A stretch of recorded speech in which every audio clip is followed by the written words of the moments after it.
So a lot of our common conceptions about what might constitute applying for jobs, I think even that phraseology, I almost have an issue with.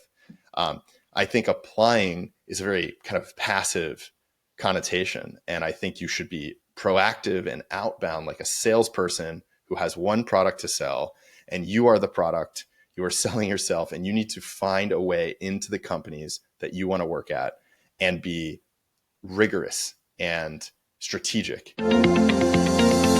Hi, I'm Renata Bernardi, and this is the Job Hunting Podcast, where I interview experts and professionals and discuss issues that are important for job hunters and those who are working to advance their careers. So make sure that you subscribe and follow, and let's dive right in.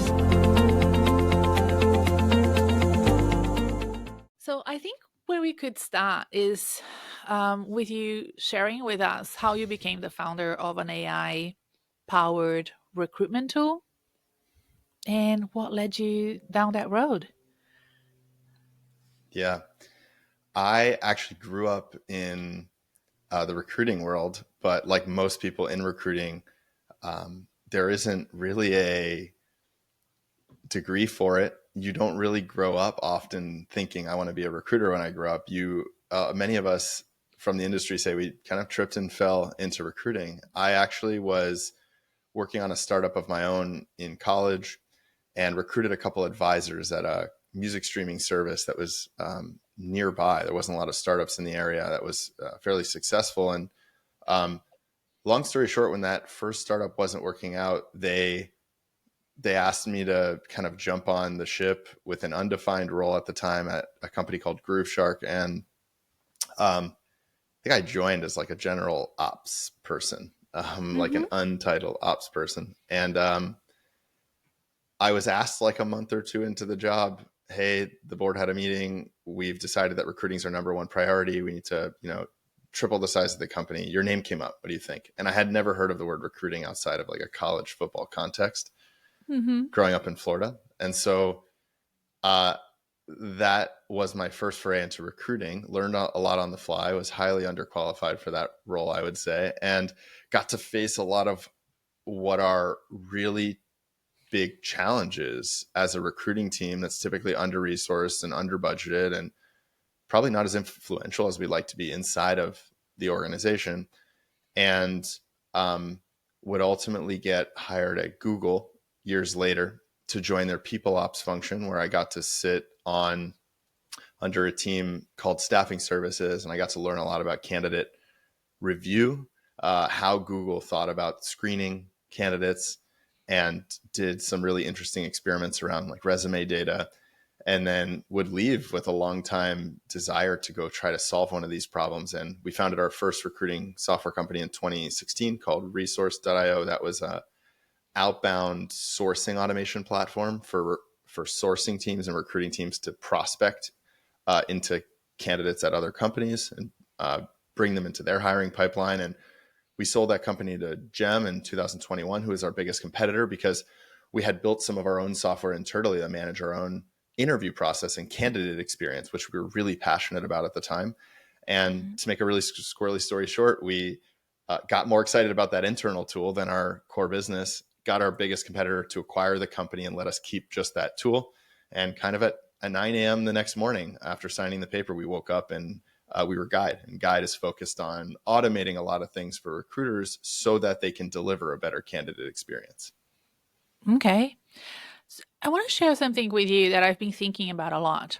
If you think about the LinkedIn experience, right? There is basically just one platform that we all belong to. I mean, you have all the social media platforms, but they are not the professional platform of choice. If you're in the corporate world or even, startups and so forth, you usually join LinkedIn and you're expected to be on LinkedIn. It's almost like they have this monopoly on us. On the other hand, we have applicant tracking softwares and a whole range of AI tools that recruiters can sign up for. And there is no monopoly there. Like there's just so many different ones. Why do you think that is? There are a lot of structural challenges, I think, in recruiting and recruiting tools.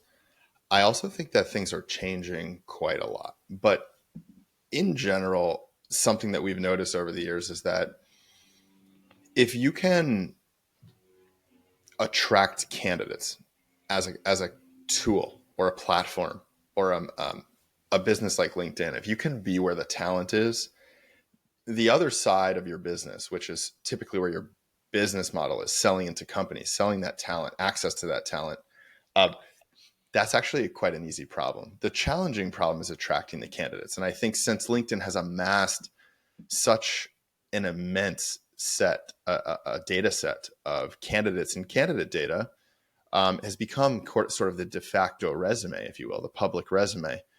Mhm. As a result, LinkedIn has a really sticky business because companies need access to that data to find the talent that they need. And LinkedIn often has the best pool of talent. And there are a lot of network effects when you grow a business like this. It's quite hard to stall it or compete with it. Um, and I think maybe one day we'll see some rise of competition, perhaps in what we would consider maybe the resume 2.0, or maybe if LinkedIn is the first internet resume, then what does the next one look like? And I've done a lot of thinking on that too, and I think perhaps it might look quite a lot different. Maybe it's even something that's not written by you. Maybe it's something that's written by your peers that you've worked with in the past that have a more objective view. But I think maybe in a world where we can get access to new data on the way people actually operate instead of the way that they kind of just state in one dimension what they've Mhm. done in the past, we might end up with some sort of competition to LinkedIn. But so long as the resume is the um, initial source of truth for talent, I think LinkedIn will have a pretty sustainable business. Okay. That's good to know and interesting to think about what you see is in the future. I wanted to go through some of the struggles that candidates feel they have when they're applying for jobs online. And then I want to go into sort of more of a quick fire true and false style questions. I know we discussed this before, and I think it will be such a good episode for people to listen to as they understand how to operate with those different ATS systems or applicant tracking systems. So the first thing that comes to mind, and it happens every day for me because I'm a career coach, so I see people all day, every day, is that fear that job seekers have that their resumes are not being read by humans. They're being read by bots, and it's all about matching the keywords. I don't know how to do this. It just doesn't sound right. And then I get resumes sent to me. There's just a bunch of keywords, and they're completely nonsensical. Is that true? I think this is largely a myth. Okay. I think there's a little bit of nuance and there is some degree of filtering happening. But more often than not, I don't think it's the ATS. In fact, in 15 years almost in talent and working on the inside of many applicant tracking systems, I personally have never seen one that actually has this feature that everybody speculates about. Now, some of the very large ones that surface or service very high volume roles, like in the Fortune 100 or around there, they they may have some features around this, but some of the modern ATSs that most of like the tech companies you and I have heard of that we might be interested in applying to, they're not really using this technology. I actually think a bigger fear is that no one's looking at the resume. It's not software looking at it, nor a human. And I Yeah. think, this was surprising to me when I was at Google. I remember going to Google with a primary motive of seeing behind the curtain of what I thought was a world class hiring operation. What I learned was Google didn't become Google because they had a good hiring operation. Google had a good hiring operation because they were Google.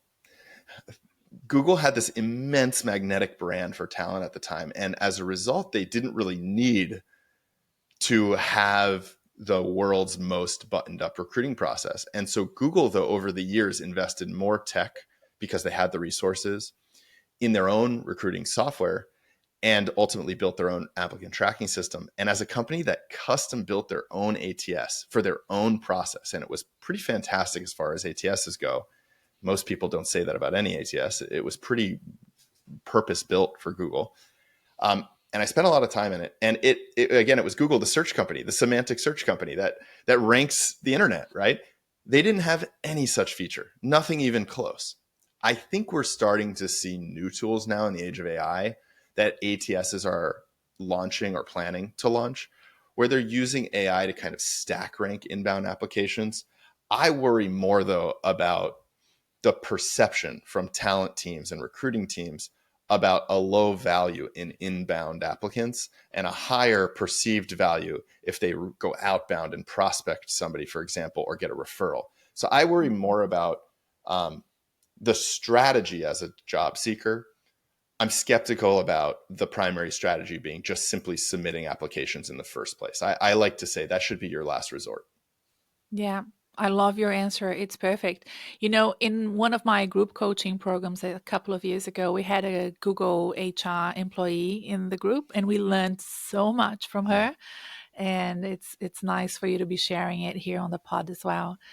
Okay, so I want to sort of dig deeper and ask you the following question based on your answer. Are you also saying that people are applying and nobody, not even bots, are looking at the resumes? So is that because there are too many applications, so they sort of have a cutoff date and they will look at the first 40 and not look at the rest?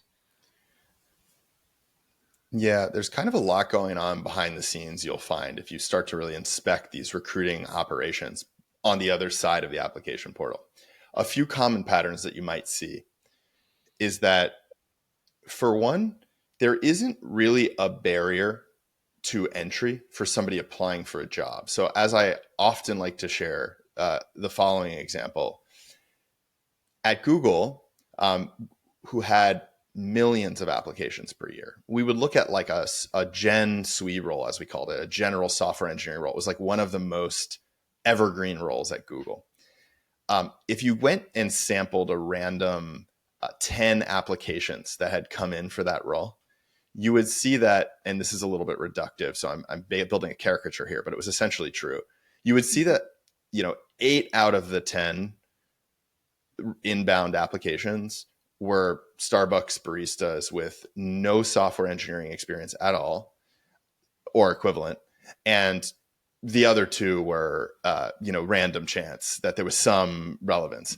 So over time, the people on the other side don't have the infrastructure to find a needle in a haystack. And so they build a lot of strategies to avoid that channel of leads, if you will, and instead look or prioritize referrals or prospecting outbound on LinkedIn or another strategy on email, just to find people that they know are qualified and try to persuade them to come interview.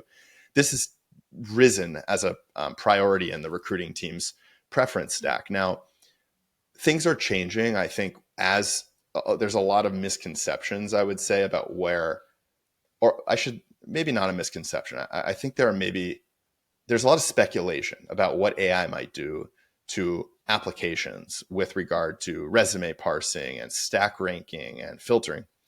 I actually think that there might be a lot of benefit here. I'm kind of not very strongly held on this opinion, but I think there could be a lot of upside as well, which is to say, if I am a pretty relevant candidate for a role, I might get prioritized by the software in a way that gets me in front of eyeballs where I otherwise never would have gotten in front of any eyeballs, because that entire channel is getting ignored by the recruiters. Not because they don't want to. I think this is another big misconception in recruiting, is that as candidates, the status quo is such a poor experience. We don't get a lot of transparency. We don't feel a lot of empathy. We feel we've entered a black box often when we go through a job search. And by and large, it's not because recruiters are bad people. It's because they really don't have the capacity and infrastructure to be the people they really want to be to everyone. Yeah, that's a good point. And what about potential bias in screenings that are heavily reliant on technology? I mean, we know let's not forget that there are biases when it's just Yeah. humans doing the recruitment. We Yeah, know yeah, yeah, that exactly. can happen. But I think that the concern is the biases that are coded into programs. What do you think about that? I would be quick to bring up the point that you just brought up, which is something I think about a lot, which is bias is it originates with humans, and we haven't figured out how to iron out that bug in our human operating system. And so we face this no matter what's on the other side of our application process. Is kind of a sad reality, but one nonetheless. I think AI, I'm not an expert here, but I do believe that a lot of the bias that exists and has been more or less researched pretty well at this point in AI, its origins are the data set that it's trained on, which has bias in it. So I do think that there's there is no antidote that I know of to this problem, bias in the hiring process, but I do believe there might be potential solutions in the future that AI can contribute to that actually could help us detect as humans where we might be biased ourselves, or help us course correct, or force us into the Mooney rule more rigidly, or any of these tools and frameworks that can correct for our bias might actually help. Certainly, though, it's not perfect, and there's probably quite a lot of risk in letting AI fully control things. So I think we're big believers at Guide, and I'm a big believer in using a software plus human approach. Okay. And with that in mind, and all of the other things that we've discussed so far, I will tell you what I'm known for. I'm known for conversions, right? So I like to think that people that buy my course or work with me, they don't have to apply for 100 jobs to get one interview. They can apply for less than that and have higher conversions. Um, and the trick is to, in my view, gamify the application so that you start seeing patterns between your experience and what's being asked, and you start sort of um, narrating those patterns in a way that can be read well by both bots and humans, and they can quickly understand. But until people work that out, either work with me or some other coach that has similar IP and ethos, they find it really frustrating because they see themselves in the role. They find that they are perfect for the opportunity, or a very good match, but they're really frustrated because they don't get any feedback, nothing. Um, do you think there is a lack of education from the professionals out there about how to apply for jobs? I mean, there's so much free content. Here I am with this podcast telling people these things, and still, it seems like it's such a hard thing for them to do. Is the system broken, or should we be educating people more about how to be successful in applications? I certainly think the common conceptions about how to run a job search, even some of the most intuitive pieces of it, are broken uh, in in many ways. And so I do think there's a major opportunity to educate job seekers on how to actually run an effective job search. And there are core tenets to that, as you said, will reframe what success even looks like to a candidate, starting with understanding what they want, understanding what role the employers are playing, understanding that the people on the other side of the interview process are often undertrained and ill prepared and not very equipped to do the job of interviewing. And so the signal that you might get from a rejection, you might want to discredit quite a lot. Or the number of applications that I send out or companies I apply to is some metric that actually matters.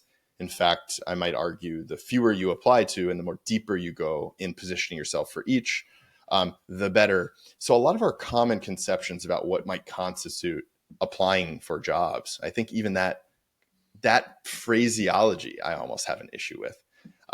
I think applying is a very kind of passive connotation. And I think you should be proactive and outbound, like a salesperson who has one product to sell, and you are the product, you are selling yourself, and you need to find a way into the companies that you want to work at and be rigorous and strategic. And there's a process one can follow. So I do think education plays a big role. I also think there is a lot of elements that are broken about the system, and in many ways they're related. You have to be more strategic about your job search because the process is largely broken. And so I think these go hand in hand. Maybe one day we'll have perfect AI that just knows what I'm good at better than I do, and it knows what the company needs better than they do. And matching is magic. But today, companies don't really know what they want often. The job description isn't necessarily representative of what the actual hiring manager is looking for. And one thing you said that got me excited, because I think it's a major blockage in the mind of candidates is thinking that is as a candidate, and don't get me wrong, I spent almost 10 years of my life in two companies with the same mission to help people find work they love, because I think it's so important to a life, a fulfilling life.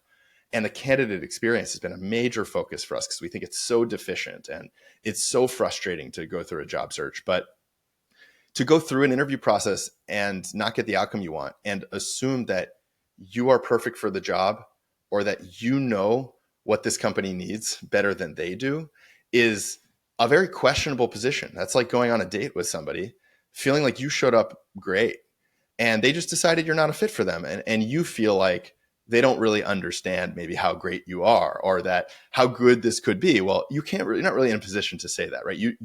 The only person that can say who knows what they want is this other person. So I just think there's so much reframing and misconceptions here that education can truly help iron out. And mindset, I would say, the appropriate mindset going into a job search can make or break it. It is like the biggest component of the process, I think. Oh, Troy, you've just described my online course so much better than I ever did. Thank you. Listen to Troy and go check my website, okay? No, I think you're absolutely right. And I don't know, from high school onwards, I think that there could have been more done to students and people in universities and doing I teach master's students on career planning and design, and I know that some universities in the US do it as well, because I follow that those academics. But I think it's so important, and it's not an extracurricular activity. It's part of the degree. It's you're spending so much money and time doing your master's degree. You might as well do my elective, or an elective that is similar to mine, to make sure you milk it for all of its worth. It's not worth anything if you can't go apply it, right? So it's actually Exactly. staggering. It's a staggering point that every university on the planet doesn't have a core componentry of its curriculum that is teaching you how to run a job search with the skills they're helping you acquire. Because if you get the skills and you're fantastic, but you can't actually bring the ball across the goal line, well, it's for naught. Well, thank you for that. It really validates the stuff that we've been doing here. All right, let's go through true or false style questions for you. Let's do it. And I think a lot of people will benefit from your answers. True or false, Troy? If you don't use the exact keywords from the job ad, the system will automatically reject your resume. False. It's more nuanced than Okay, that. explain. As I mentioned, it's often the case that it's really up to humans looking at your resume on the other side. And if it's not a system these days that is doing that matching, some of this newer tech that's coming out, it's going to be more sophisticated than using just a one-to-one keyword match. It's going to be looking at correlations and background. And I would be authentic is my advice in your resume, and be concise and be a good storyteller and trust the process. Okay. What about this one? AI recruiting tools are removing human bias from hiring decisions. Got to go with false. Yeah, so the bias is still there. Yeah, I haven't in seen different a ways, solution to isn't it? bias.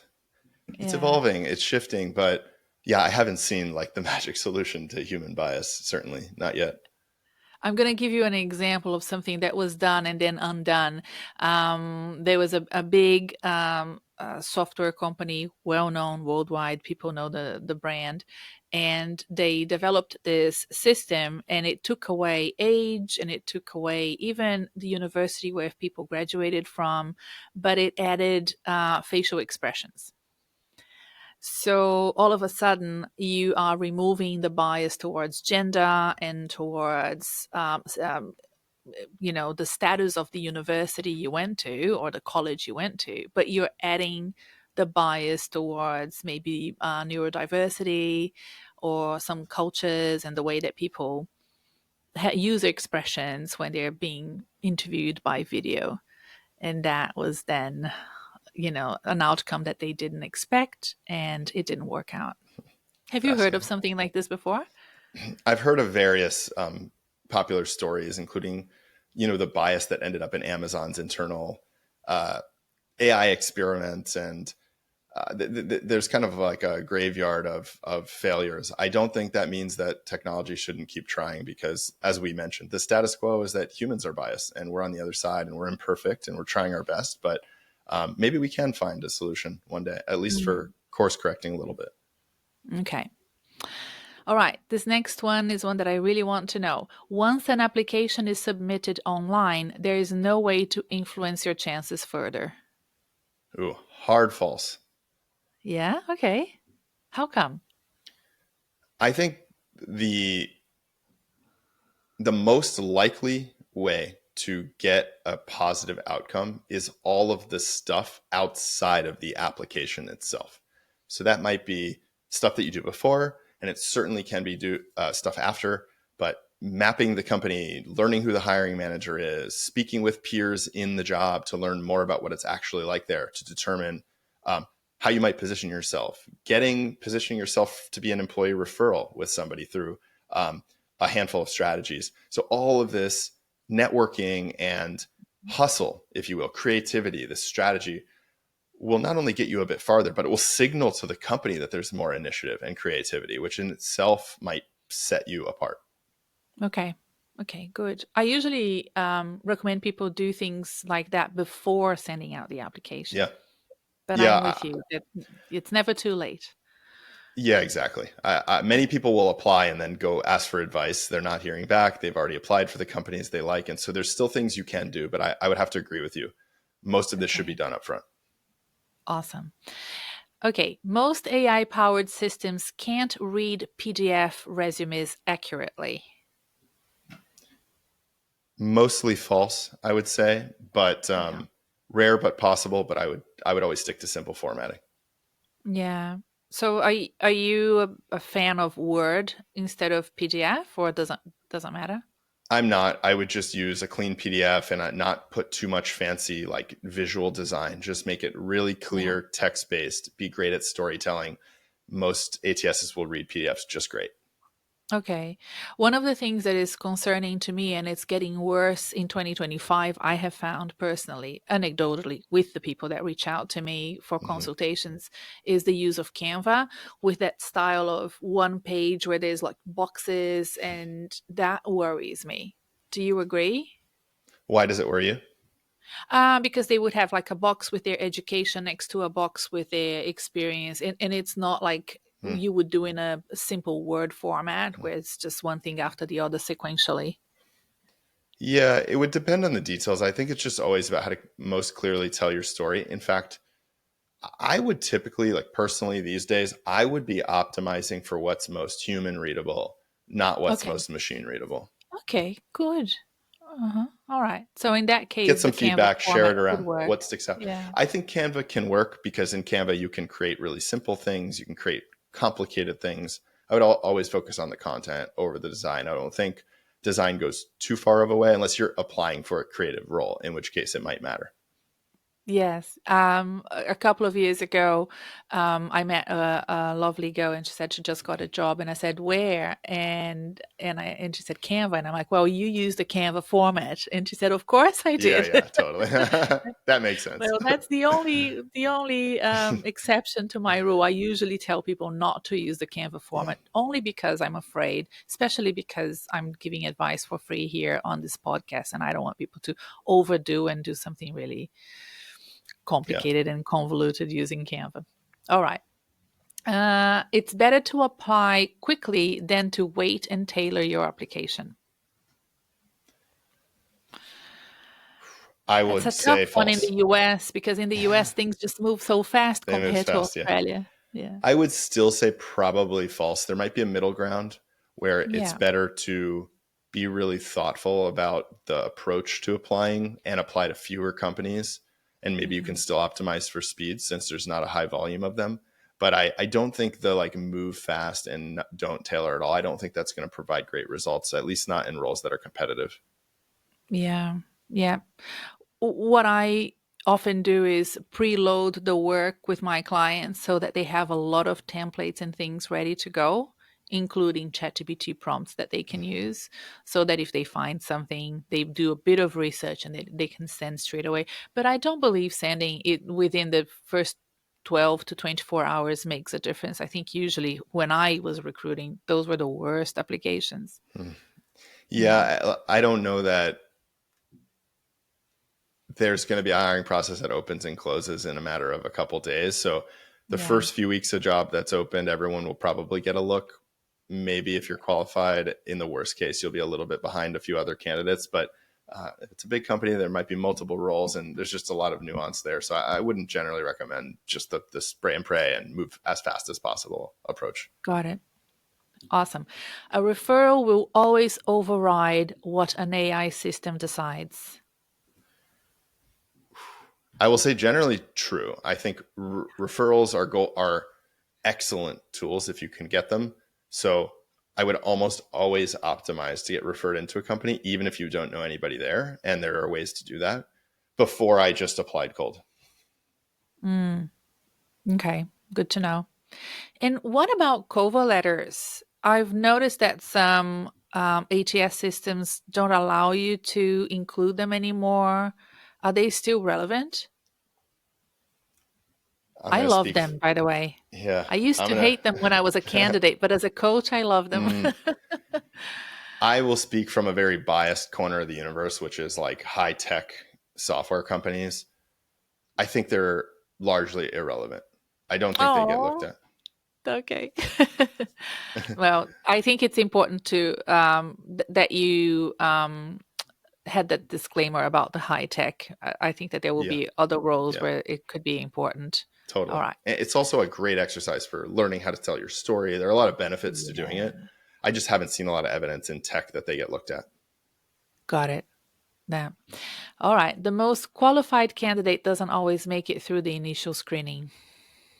Definitely true. Yeah. Yeah. What about automated emails and ghosting are just a reality we have to accept now? They are a reality. Sadly, I don't think we have to accept it. I Okay. think by and large, yes, the economy shifts, companies gain a little more power, unemployment dynamics change. We might feel a little unempowered as candidates. I still think companies are fighting large, massive cultural shifts in what humans expect. And that will bite them in the end and continues to bite them. And I do believe companies on the tip of the spear know how important candidate experience is. Even if they can't deliver up to their standard, it's largely because they don't have the infrastructure. It's not because they don't have a desire. Mm. Yeah, I agree. Oh, Troy, this has been so fantastic. Are there any sort of misconceptions that we haven't discussed yet that you might be thinking about and want to share with the listeners? The one I might leave job seekers with that we did touch on briefly, but I would really challenge job seekers out there to apply directly as a last resort. Try to find more creative ways in, make contacts, network your way into someone at the company who can help you navigate the process, and then ultimately aim to get referred in by someone, or at least hit that dead end before you cold apply without any sort of warmth there. I think that unfortunately, the sad reality is it's not the most high priority channel for the recruiting teams that you might be applying to. And thus, no matter how many applications you send, you just might not see a very high conversion rate. Okay. Okay. And as somebody who works with recruiters and works with automations and all of that, what does that mean to you? That human factor of connectivity and the warmth you mentioned is still so important. Does it I, make your be- job harder? I believe that as long as humans are being hired and it's not AIs that are being hired, I believe humans will be necessary in the process. I believe that from both sides. If the candidate will land on is a human team, well, they're going to care about the humanness of the candidate. And if the candidate is joining a bunch of humans, they're going to care who and what those humans are like. So software and automation ought to elevate and connect those people more meaningfully during the interview process so we can both assess for better fit and get more signal.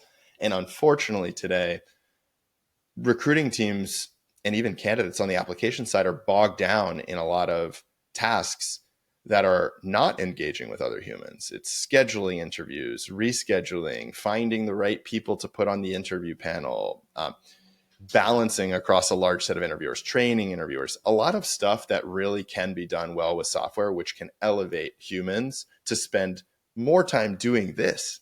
This is what humans do great that software can't.